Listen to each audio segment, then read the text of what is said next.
हम लोग पिछले कक्षा में क्या पढ़े थे? प्रोटीन, फैट और कार्बोहाइड्रेट के बारे में डिस्कस कर चुके हैं। आज हम लोग पढ़े इवोल्यूशन थ्योरी। ठीक है, जीवों का विकास कैसे हुआ, ये विकास कैसे हुआ जीवों का, लिखिए इवोल्यूशन थ्योरी।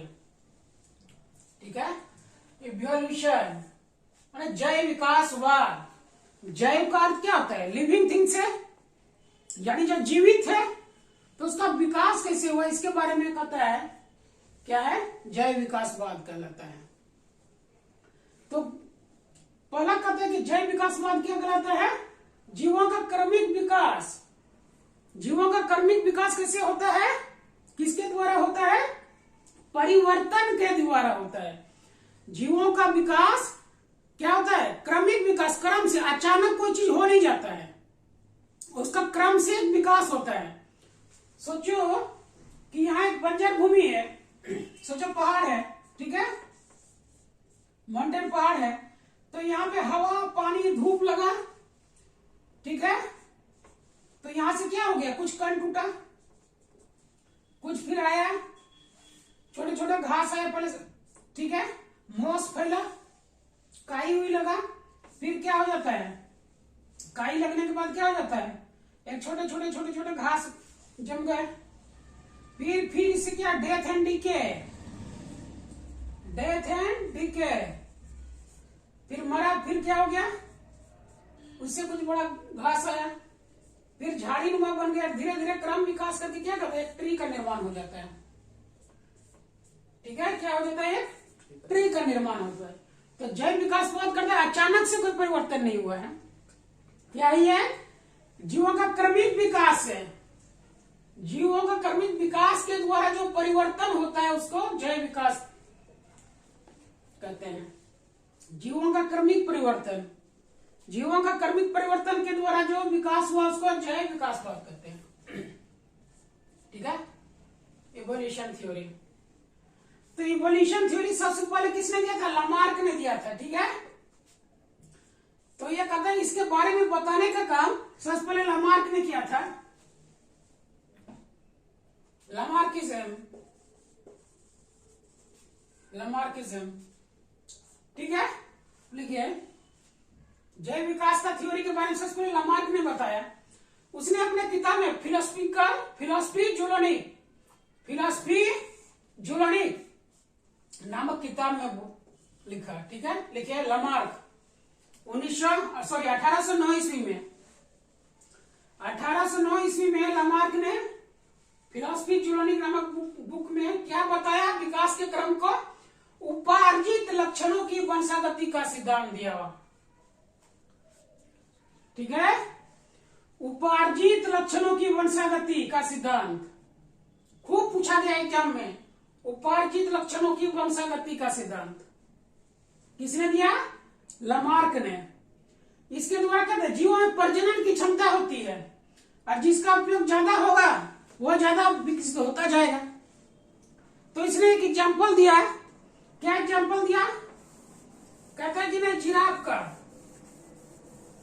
जैसे जिराफ है, ठीक है, तो जिराफ का कहता है कि मरुभूमि में पाया जाता है, ऊंट मरुभूमि में पाया जाता है, पानी कम होता है वहां पर, क्या होता है? नुकीली झाड़ियां, बहुत बड़े बड़े पेड़ नहीं हो पाते हैं, बड़े पत्ते वाले, पत्तेदार नहीं होते हैं, तो झाड़ियां होती है। तो जिराफ का गर्दन का पहले कहता था कि छोटा था, ठीक है, पहले सोचो कि इतना बड़ा गर्दन था जिराफ का, फिर उससे बड़ा हो गया, फिर उससे बड़ा हो गया, ठीक है, जिराफ का गर्दन क्या हो गया? और बढ़ता चला गया। तो यानी कहने का मतलब क्या है? यह क्या है? उपार्जित लक्षणों की वंशागति, यानी उपार्जित लक्षण। दो प्रकार के लक्षण होते हैं जीवों में। एक जो अपने कहां से आते हैं? अपने पूर्वज से प्राप्त करते हैं, जीन के माध्यम से प्राप्त करते हैं। और कुछ क्या होता है? कुछ क्या होता है? उपार्जित, यानी कि हम इन्वायरमेंट से सीखते हैं। तो जो चीज हम इन्वायरमेंट से सीखते हैं, बाहरी वातावरण से, उसको कहते हैं उपार्जित लक्षणों की वंशागति। ठीक है, तो हर एक पहाड़ होता है, तो डायरेक्ट कोई इंडिया में ऐसा कोई कुछ नहीं हुआ। पहले ब्लैक एंड व्हाइट टीवी, फिर रंगीन टीवी, एलसीडी, एलईडी, और बाप रे क्या ना क्या क्या जाने न क्या क्या आ गया है। घर में ही बड़का बड़का सिनेमा हॉल लगा दिया है ना, बड़ा बड़ा टीवी लगा लेता है। तो उपार्जित लक्षणों की देखा देखी होड़ चल जाता है। क्या होता है? होड़ चल जाता है, होड़ लग जाता है कि चलो उसने लाया तो हम भी लाएंगे। तो ये कहते हैं जिसका उपयोग ज्यादा करेगा उसका ग्रोथ भी ज्यादा होगा। खाने का अभी देखिए कि क्या है, उपार्जित लक्षणों की वंशागति। बगल वाला बच्चा देख रहा है कि चाउमीन बर्गर पिज्जा खा रहा है, ठीक है, तो एक बच्चा कहता है हम भी खाएंगे। तो माँ बाप कहते ओ उसका बेटा पिज्जा बर्गर खा रहा है, बहुत बढ़िया चीज खा रहा है, अपना बेटा को भी लाके दे रहा है, ठीक है। तो उपार्जित एक इन्वायरमेंट में, जैसा इन्वायरमेंट में रहिए वैसा आप सीखेंगे। ये कहते हैं कि उपार्जित लक्षणों की वंशागति, ठीक है। देश में आज जो अर्धनग्नता हो रहा है, सेमी न्यूड होने का कारण क्या है? सीख रहा है टीवी से, सीरियल से, कोई एक्टर आया, बस छोटा बच्चों को उसी तरह सिखाया जा रहा है। संस्कार अचानक नहीं आया बच्चों में। बच्चों में संस्कार कौन फील करते हैं? माँ बाप फील करते हैं, समाज फील करता है कैसे है नहीं है। तो इस सिद्धांत लामार्क सिद्धांत यही कहता है कि उपार्जित लक्षण हम अपने इन्वायरमेंट से सीखते हैं, जहां जैसे संगति फिर वैसे रहन सहन। तो अचानक ये नहीं हुआ, ठीक है। कपड़ों के नाम में सेमी न्यूड पहनना, ठीक है, अंग प्रदर्शन करना, ये कहां से आ रहा है? कितना मेंटल टॉर्चर होता है। तो कौन? एक माँ बाप भी इसके फैक्टर है, कुछ इन्वायरमेंट फैक्टर है, ठीक है। तो उपार्जित लक्षण कर लिया क्या?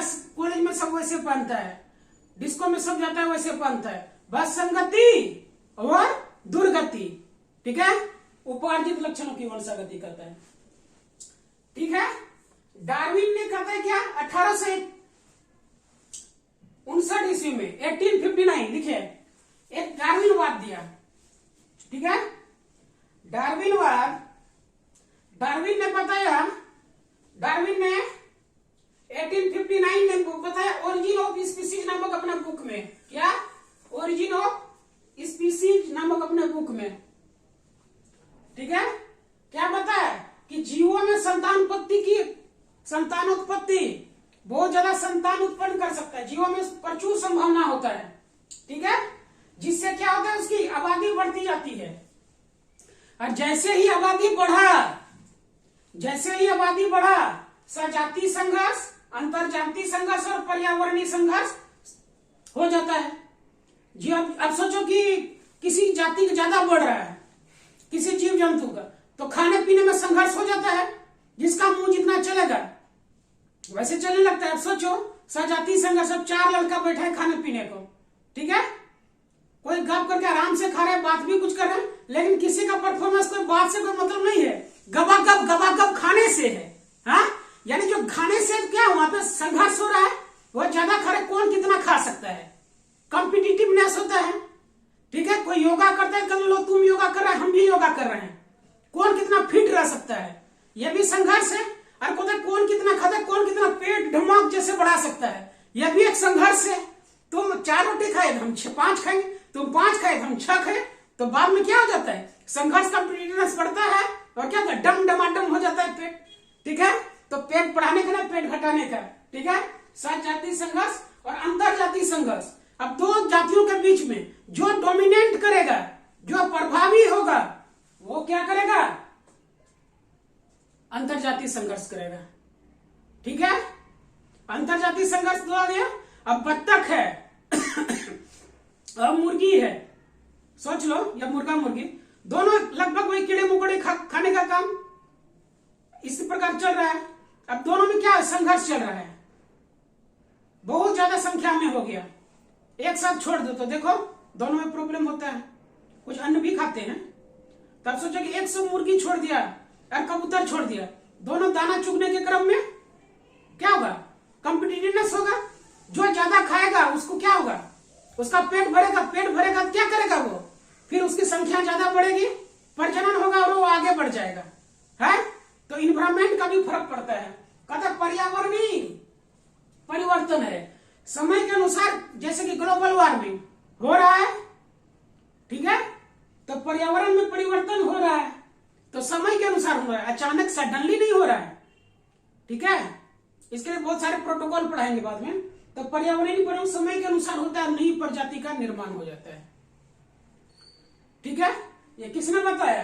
डार्विनवाद ने बताया, ठीक है, कॉम्पिटिटिवनेस होता है, पहनने का कॉम्पिटिटिवनेस, खाने का कॉम्पिटिटिवनेस, सब चीज में अंग प्रदर्शन का भी कॉम्पिटिटिवनेस हो रहा है। पता नहीं क्या जो दिमाग में भर गया आज के युवाओं का। ठीक है, अर्धनग्न होने में कौन कितना सेमी न्यूड कौन होता है, उसको उतना ज्यादा लाइक व्यू जब कैमरा फोटो खींचता है। ठीक है, तो हमारा देश का कल्चर ये नहीं है। हम अपने कल्चर को बचाए रखेंगे तो कहां सीखता है, माँ बाप से भी सीखता है। माँ बाप के साथ कैसे ऐसे हो गया? ठीक है, तो माँ बाप तो कुछ नहीं बोल रहा है या फिर कंट्रोल आउट ऑफ कंट्रोल है। ठीक है, अपने सभ्यता संस्कृति को बचा के रखना है। ठीक, इसे बोला डार्विनवाद है।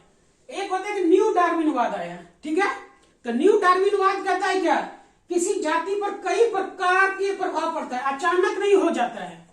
ठीक है, तो उसका क्या, विविधता, डाइवर्सिटी, बहुत दिनों के बाद उसमें परिवर्तन हो जाता है। ठीक है, अब देखिए पुराने समय में कपड़े भी अलग अलग तरह के आ रहे हैं, परिवर्तन हो रहा है, पहन रहे हैं, लिख रहे हैं, उत्पन्न म्यूटेशन हो जाता है। प्राकृतिक वर्णवाद, ठीक है, प्राकृतिक नेचुरल है, कुछ चीजें कोई की नेचुरल है और कुछ चीजें बाहर से अडॉप्ट कर लेते हैं। तो ये तीनों का कारण फैक्टर पड़ता है बेसिकली, बायोडाइवर्सिटी का, म्यूटेशन का और नेचुरल सिलेक्शनवाद का।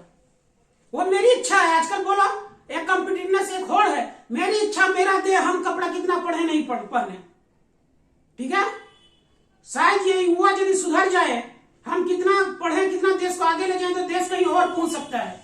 लेकिन नहीं, मेरी इच्छा, हम क्या पहने नहीं पहने तुम डिसाइड करोगे। तो कारण ये लो, हम किसको माँ समझेंगे, किसको बहन समझेंगे और किसको फिर रोड मूविंग वुमेन समझेंगे, वो मेरी इच्छा है। कारण तो ये भी है ना। तो ये सब कारण होता है क्या, प्राकृतिक वर्णवाद, जहां जैसा रंग ढंग वैसा रहे। अब बिल्कुल देखिए सब चेंज होता जा रहा है। ठीक है, तो जैव विविधता के कारण बायोडाइवर्सिटी वहां का चेंज हो गया। अब खाना पानी लोगों को कम मिलता है, तो देखिए कमजोर हो जाता है, ज्यादा खाने मिलता है, उसमें भी माल न्यूट्रिशन, तो माल न्यूट्रिशन भी है एक कारण। ठीक है, विविधता है, तो कोई मोटू है, कोई पतली है, कोई काला है, कोई गोरा है, तो फर्क कैसे पड़ जाता है। कहते हैं कि नेचुरल सिलेक्शनवाद, कश्मीर की कली गोर गो, कश्मीर के लड़के, ठीक है, अफगानिस्तान में देखिए गोर गोर बहुत रहेगा, और ठीक साउथ इंडियन इंडिया आ जाओ, ठीक है, अफ्रीकन का देख लो कैसे होता है स्ट्रक्चर। जब दोनों को मिला दो क्या हो जाए, ये भी प्रॉब्लम है ना। एक हाँ हो जाएगा एक सादा रसगुल्ला, एक हो जाएगा काला रसगुल्ला, एक गुलाब जामुन, एक स्पंज। ठीक है, बहुत सारे को देखते हैं शादी में। ठीक है, जो लड़की लोग ज्यादा इतराती है तो क्या होता है, बस एक करिया नियर लड़का मिल जाता है, बस जा, तो क्या हो जाता है, ब्लैक एंड व्हाइट। ठीक है, ब्लैक एंड व्हाइट, सरकारी नौकरी का फायदा है, पढ़ो सारा मिल जाएगा। ठीक है, तो ये विविधता हो जाता है। क्या होता है, प्रकृति का प्रभाव पड़ता है। कहीं स्नोफॉल ज्यादा हो रहा है, हिमालयन एरिया है, तो वहां पर ठंडी ज्यादा रहता है, तो वहां का आदमी गोरा होता है। बीच बीच में बिहार, झारखंड, पश्चिम बंगाल में देखो ट्रॉपिकल कैंसर। ठीक है, तो वहां पर क्या दे, ना ज्यादा गोरा ना ज्यादा काला। वही फिर साउथ इंडियन थोड़ा देख लो, फर्क पड़ जाता है कलर में। ठीक है, तो ये क्या है, ये कहते हैं प्राकृतिक वर्णवाद। समझ में आ गया। कहते उत्परिवर्तन, उत्परिवर्तन कहते नहीं, मेरा बेटुआ मेरा तो ठीक था पढ़ने लिखने में, लेकिन अचानक बिगड़ कैसे गया। कॉलेज गया, सुट्टेबाज गंजड़ी भंगड़ी का दोस्त हो गया, कहते अचानक बिगड़ गया और कहते नहीं हमको ये चाहिए, होता है ना। तो कुछ किसी बाहरी प्रभाव पड़ जाता है। एक बार कौन ड्रेस चला था, करीना ड्रेस ना कौन ड्रेस, तो बहुत लड़की सुसाइड कर ली, हमको तो ड्रेस नहीं दिलाया तो मर जाता है। तो अचानक परिवर्तन उसके दिल को चुभ गया, दिल में लग गया, उसको बताने का काम कहता है उत्परिवर्तन। तो लिखा म्यूटेशन थ्योरी। म्यूटेशन थ्योरी किसने दिया, हुइगो डी ब्रिज ने दिया। म्यूटेशन थ्योरी, म्यूटेशन थ्योरी, उत्परिवर्तनवाद, उत्परिवर्तनवाद किसने दिया, हुइगो डी ब्रिज ने, हुइगो डी ब्रिज। यानी जीन में उसका परिवर्तन हो गया। ठीक है, जीन में परिवर्तन, सडनली कुछ हो जाता है, अचानक कुछ हो गया, यानी कि उसका जो डीएनए आरएनए है, ठीक है, adenine, thymine, cytosine, guanine 4 base हैं। ठीक है, तो उसमें कुछ परिवर्तन हो गया तो फिर कुछ चेंज हो जाता है। कहते अचानक से परिवर्तन, तो ह्यूगो डी व्रीज ने दिया उत्परिवर्तनवाद। किसी को कुछ अच्छा हम नहीं करेंगे। अब लोग माँ बाप क्या करते हैं, हम नहीं पढ़ेंगे, हम फेसबुक में, यूट्यूब में, व्हाट्सएप में मजे ले रहा है, हम शॉर्ट्स बनाएंगे, रील बनाएंगे, माँ बाप परेशान हो जाता है। किसका देखा, वातावरण देख लिया, शॉर्ट बना के इतना अच्छा कपड़ा पहन रहा है, इतना अच्छा खा रहा है, तो चलो शॉर्ट वीडियो रूल बना लेते हैं, कुछ अच्छे बनाते हैं बेशक से, ठीक है। लेकिन आज का कॉम्पिटिटिवनेस चल रहा है, कितना अर्धनग्न रहे, कितना अर्धनग्न रहे, कितना अपना सेमी न्यूड कपड़ा दिखाएं, फिर व्यू लाइक उतना आ रहा है। तो लोगों के दिमाग में कीड़ा भर गया है। कहाँ भागवत है, कहाँ रामायण है। प्रातः काल उठ के रघुनाथ, मात पिता ना वही माथ, ठीक है। वो चीज तो चला गया, ना घर में रामायण है, ना महाभारत है, ना वेद है, ना पुराण है, ना कुरान है, ना बाइबल है, कुछ नहीं है, ठीक है। होड़ लगा हुआ है, होड़ लगा हुआ है, तो बर्बादी की ओर युवा जा रहा है, ठीक है। उत्परिवर्तनवाद यानी दिमाग में कुछ कीड़ा काट गया उसे, तो उससे वो हट नहीं पा रहा है। हम यही करेंगे। माँ बाप क्या हो जाता है, विवश हो जाता है, तो विवश नहीं होना चाहिए, ठीक है। तो उत्परिवर्तनवाद क्या कहता है, जीवन में परिवर्तन हो गया, उसके जीन में परिवर्तन हो गया, अब हटेगा ही नहीं। अचानक जैसे हुआ माँ बाप को शुगर पेशेंट है या कुछ और हार्ट की बीमारी हो सके, उसके बच्चे में भी हो सकता है। कलर ब्लाइंडनेस, लाल काला में, लाल हरा में अंतर नहीं कर पाता है, जीन में परिवर्तन हो गया, ठीक है। ये फैक्टर इफेक्टिंग है, समझ में आ गया। तो याद रखना, जीन में परिवर्तन को उत्परिवर्तन कहते हैं, जीनोटाइप, फिनोटाइप, ठीक है। तो अलग टाइप का हो जाता है, तो ठीक। तो ह्यूगो डी व्रीज ने दिया था, ठीक है। आज पर फिर इतना ही, फिर मिलते हैं नेक्स्ट क्लास में। तब तक के लिए अपना ख्याल रखिए, अपनों का ख्याल रखिए। बाय, जय हिंद।